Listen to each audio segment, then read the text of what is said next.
মাটিতে পড়ে থাকা কাগজ দেখে পূর্বের স্মৃতি মনে পড়ল সূর্যর। প্রিয় ভিউয়ার্স, অনুরাগের ছোঁয়ার আগামী পর্বতে ঠিক এমনটা ঘটবে। আর তাই তো বিস্তারিত জানতে ভিডিওটি একেবারেই শেষ পর্যন্ত দেখুন এবং অনুরাগের ছোঁয়ার আপডেট পর্ব পেতে সাবস্ক্রাইব করুন আমাদের এই চ্যানেলটিকে। তো আর আবল তাবল বকবকায় না করি সময় নষ্ট, সোজা ভিডিওটি শুরু করি। প্রিয়, এদিন বরাবরের মতোই কলেজে আসে সূর্য, ইরা আরো অনেকে। তবে আজকে মাস্টারমাইন্ড ইরা আর কোনো চালাকি সাকসেসফুল করতে পারেনি, কেননা মাস্টারমাইন্ড ইরার কোনো কথাই শোনেনি সূর্য। এদিকে এখনো কলেজে আসেনি দীপা, আর যাতে চিন্তিত সপ্তর্ষি স্যার।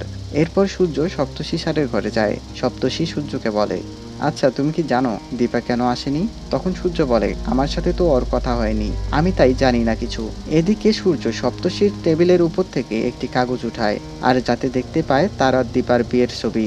এতে তো মহা অবাক সূর্য, এবং তার পরপরই সব পূর্বের স্মৃতি মনে পড়ে সূর্য সেনগুপ্তর। তো আজকের মতো এখান থেকে বিদায় নিচ্ছি প্রিয়। ভিডিওটি ভালো লেগে থাকলে লাইক করে দিও এবং আজকের পর্ব নিয়ে তোমাদের মূল্যবান মতামত অবশ্যই কমেন্ট করে জানিয়ে দিও। ধন্যবাদ।